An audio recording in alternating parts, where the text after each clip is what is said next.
Les masculins faibles. Les masculins faibles. Suite au direct d'hier, je vous ai promis de réaliser une vidéo consacrée au nom masculin faible. Je vous invite donc à visionner cette vidéo jusqu'à la fin afin de maîtriser pleinement ce sujet.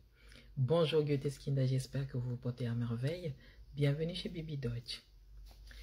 En allemand, les masculins faibles, appelés en allemand schwache masculin, sont des noms masculins qui suivent une déclinaison spécifique, autrement dit, qui se déclinent comme des adjectifs.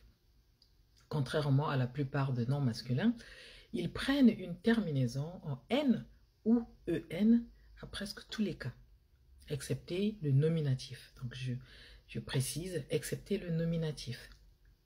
Voici donc une liste des masculins faibles les plus courants, se déclinant en 3 catégories.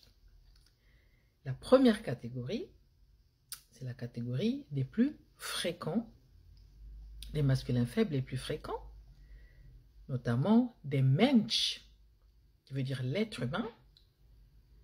Au génitif, ça donne des Menschen, des Junge, qui veut dire le garçon, qui donne au génitif des Jungen, des Herr, le monsieur, des Herrn, der Kunde, le client, des Kunden, der Kollege, le collègue, des Kollegen, der Nachbar, le voisin, des Nachbarn, der Student, l'étudiant, des Studenten, der Bär, l'ours, des Bären, der Prinz, le prince, des Prinzen, der Held, le héros, des Helden. Maintenant, concernant les noms des professions de nationalité. Donc, il existe également des masculins faibles. Donc, c'est la deuxième catégorie.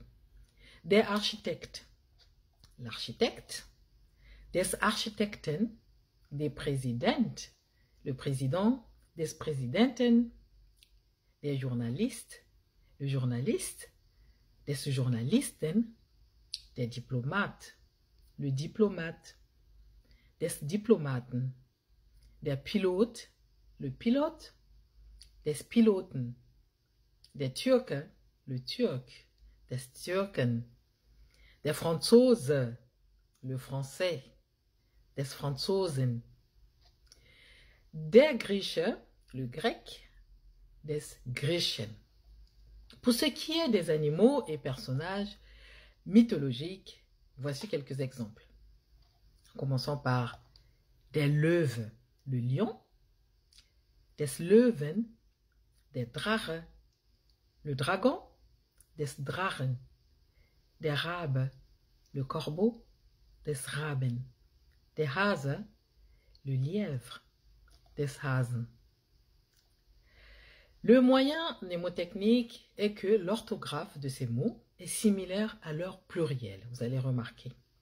C'est simplement une stratégie pour vous permettant de les mémoriser. Parmi ces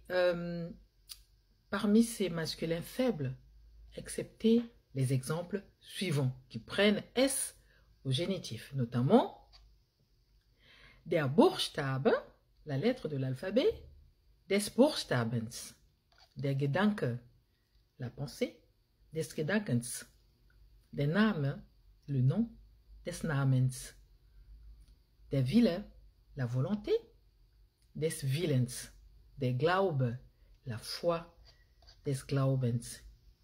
Selon la règle de déclinaison en général, les masculins faibles prennent N ou EN à tous les cas, sauf le nominatif singulier.